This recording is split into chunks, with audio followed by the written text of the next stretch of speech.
Ever wonder how we decide what price to list a home at? Spoiler alert, it ain't a guessing game, and we don't let websites do it for us. So if you've seen two nearly identical houses sell for wildly different prices and thought, wait a minute, how does that make any sense? Well, you're about to find out. Hey there, I'm Angela with Coldwell Banker Legacy. I'm your no nonsense real estate guide, bringing you the truth behind what it really takes to sell your home for top dollar without wasting your time, your money, or your last nerve. Today, I'm breaking down exactly how we come up with a home's list price, because pricing it high from the jump, that's half the battle and sometimes the whole war. We start with something called a comparative market analysis, or CMA. That's a fancy way of saying we look at what similar homes in your area have sold for recently, usually within the last 90 days, if we can get that. Sometimes, especially for vacant land, it's a little harder. So for a similar square footage, we look at usually within 10 to 15%, similar number of bedrooms and bathrooms, lot size, location. We also look at, does it have a garage? Does it have a 2-car, 3-car, 1-car garage? The age and the style of the home, what kind of conditions it's in.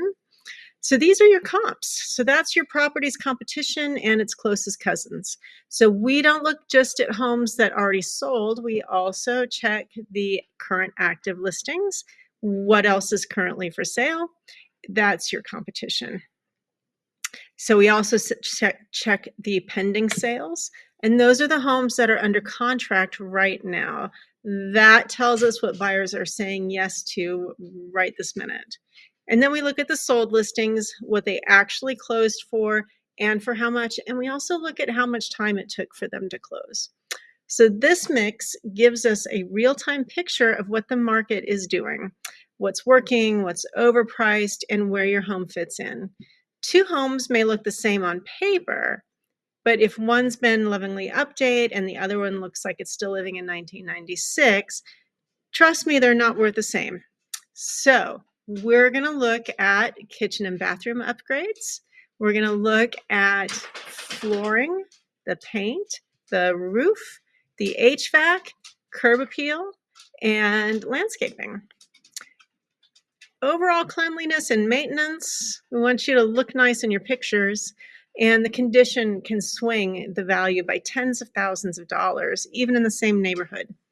And buyers notice all of those things. So next we're going to talk about the location, and not just the city or zip code. There was Molly going by.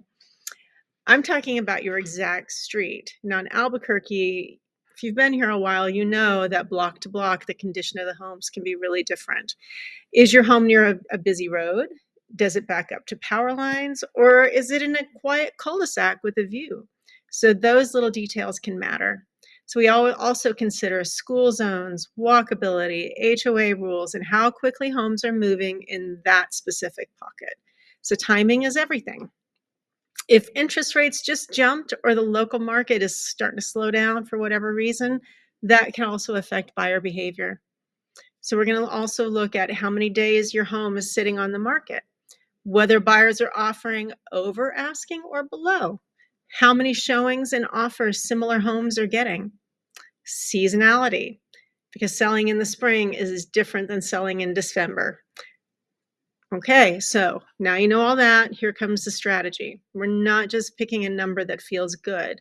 We're positioning your home to attract the most interest and hopefully, good luck, hopefully spark a bidding war. So, for example, pricing just under a major threshold like $499,900 versus $510,000 can expose your home to a wider pool of buyers. If the market's hot, we might price it slightly below value to create urgency and competition. If inventory is low, we might go bold and test a premium price, but only if the data supports it. So it's part science, part psychology, and also knowing your local market inside and out. And that can really make all the difference. Overpricing is one of the biggest mistakes sellers can make. You get less traffic, fewer offers, and eventually you chase the market down with price cuts, which is really a bummer and it's kind of demoralizing. The longer your home sits, the staler it gets. Buyers start wondering, what's wrong with that house? Even if nothing's wrong with it, it's a perfectly fine house. And that's just a position you don't want to be in. So when I price a home, I don't just run a CMA and call it a day. I walk the property, take in the upgrades, the layout, the flow. I look at the comps with fresh eyes and I ask the real questions. What would buyers pay for this today? Not just last year, not in a dream, not what we want them to pay, but right now in this market. And I'll never just tell you what you want to hear. I'll tell you the truth because that's how we get your home sold. Because that's the goal, right? It's easy to get emotional about these things, but always keep your mind on what your goal is. Thinking about selling and wanting to know what your home is really worth, I can run the numbers and give you a real pricing strategy based on the data, experience, and market conditions, and not just what a computer will spit out. Drop me a line and I can do a home value report for you. Let me know. Take care. If you're finding this helpful, check out these other videos on different markets in Albuquerque, or not different markets, different homes in Albuquerque and neighborhoods that you might be interested in checking out. Take good care.